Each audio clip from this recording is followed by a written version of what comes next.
Islamic Architecture, Part 1.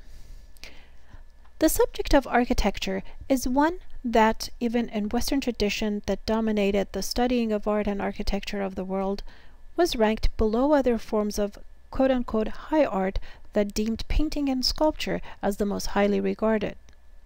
You can imagine, within the same narrow set of values applied to other cultures, there also ruled a hierarchy in which the architecture of the Islamic lands was not really viewed beyond a stereotypical perspective. Think of viewing the palace structure as the backdrop to Disney's Aladdin from 1992. The multiple bulbous golden domes are what come to mind. It is this generalization and stereotyping that we need to be mindful of when studying examples of architecture from the Islamic lands. The second point is the categorization or classification of building types into religious and secular, which is a sort of typical or standard way things have been organized and studied. But for us who have become aware that in Islamic tradition religion did not really prescribe the production of the arts, it recalls dealing with the same dilemma we addressed at the beginning of the semester with respect to the issue of the term quote-unquote Islamic in the Islamic art. Finally, we are again reminded in this chapter of the contributions made by other existing cultures toward building styles, features, techniques, and materials. The various styles of architecture, therefore, to begin with, sometimes are identified by their different geographical region's style. For this reason, we must be aware that the term Western, Central, and Eastern, as pointed out in this map, are used to identify the association of certain styles in Islamic architecture with those regions. It is important to remember these geographical markers are given such a role based on the location of the birthplace of Islam, the Arabian Peninsula, seen as center. Therefore, the styles originating in regions to its west are Western, and those to its east are what we call Eastern styles of Islamic architecture. To get an understanding about the development of architecture in Islamic lands, one must consider the pre-Islamic examples in the region. In this slide, there are 4 examples which are from top left, the Baal Temple in Syria, Aywan Kasra in Iraq, Petra in Jordan, and the Al-Hira Temple in the northern part of Mesopotamia, which is the land between the 2 rivers, Tigris and Euphrates.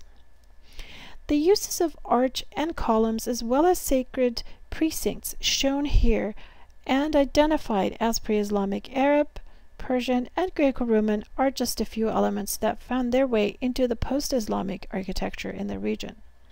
There is also the matter of using pre-existing buildings such as temples and churches and converting them into an Islamic structure. Part 1 in Chapter 3 deals with the religious or sacred structures as categorized by the experts in the field. These are identified as mosques or masjid, schools or madrasas, and tombs or mausoleums. A mosque or masjid, which means place of prostration, is where Muslims hold their daily prayers.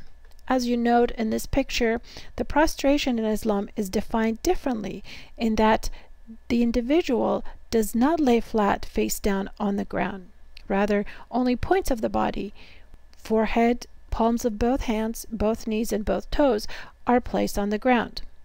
While there were no requirements to build mosques, as Muslims can practically hold prayers anywhere, since congregational prayer is highly encouraged and valued in Islam, the need for building such structures was recognized. However, Prophet Muhammad used his own house in Medina for the congregational prayers while he was still alive. In this diagram, the covered area with palm trunks and beaten earth was created to offer shelter from the sun. This early model became the prototype for later mosques.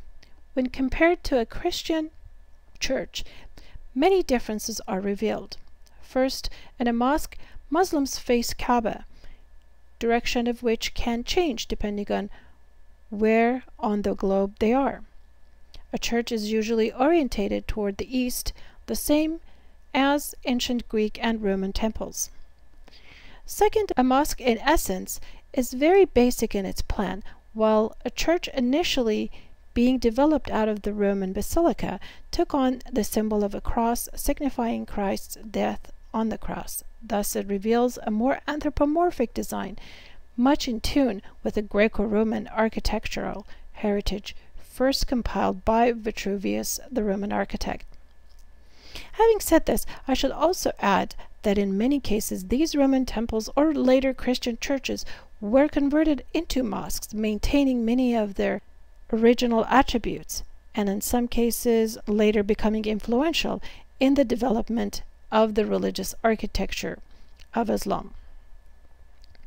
In this section of your text, you will be reading and examining prominent examples of religious architecture in various regions under Islamic rule. In each example, be cognizant of what makes the building look a certain way. Learn the regional styles with its example and try to match up the characteristics of the structure with the pre-existing artistic and engineering of the region.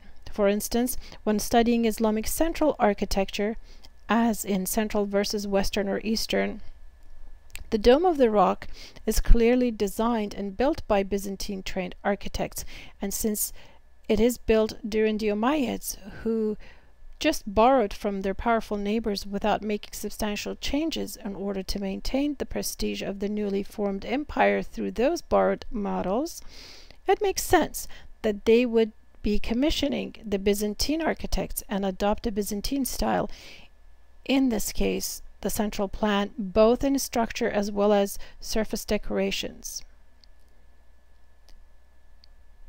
Additionally, be aware that there are at least 3 different plan types that include the hypostyle plan, like the early model of the Prophet's house and later in the western region of Cordoba,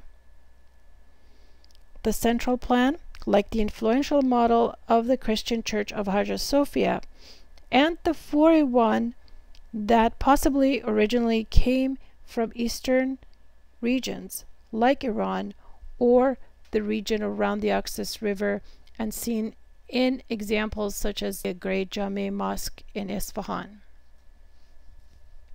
It is important to know that some plans were built as a complex to include a madrasa or mausoleum, such as the Sultan Hassan Mosque and funerary complex in Egypt cited in your text. The regional styles and flavors did not just impact the structures, they influenced furnishings and architectural decorations within the buildings as well. From the mosque lamps to the regional styled prayer niche or mihrab, to the objects used in mosques such as the carved wood bookstand, each represents the attributes and characteristics of the region with which they are associated. The third and final type of religious structure is the tomb or mausoleum. Building tombs and revering the deceased was not a practice encouraged by Islamic thoughts and principles initially. However, just like many other die-hard pre-Islamic rituals and traditions, they found the way to endure. The earliest model for a post-Islamic mausoleum comes from northeast of Iran, and it is likely that it is the very same example I have in this slide. It comes from the 10th century and was built for a member of a noble local Iranian ruling family named Samanid, a minor dynasty in Bukhara, which is now in Afghanistan. While the structure at first glance seems plain in its brick-structured appearance, we soon realize the beautifully austere pattern created by using the baked and unglazed bricks. Of course, not all tomb structures were built with such austerity. A grand example of a mausoleum built by Mughals, the Muslim rulers of India, is Taj Mahal, that was built in the 17th century. This structure, while demonstrates the masterful stone carving tradition long rooted in Indian architecture, boasts a plan which comes from a private Persian palace structure known as Hasht Bihisht, or 8 paradises. The name is in reference to the 8 different angles one was able to view the surrounding gardens from inside the building due to the chamfered corners. As evident from the cited examples in your text, while we might be able to identify certain features of a structure as quote-unquote Islamic, there is no single element that we can attribute this adjective to, since it seems in each region structures were built based on what was available, valued, and appreciated in that region. There is, however, the exclusion of figurative imagery that seems to be more or less a common denominator among all religious structures that seems consistent with the understanding among Muslims about the incompatibility between the Islamic principles and such decorative components. As you will discover in part 2 of this chapter, it will be a different story when it comes to building for the elites.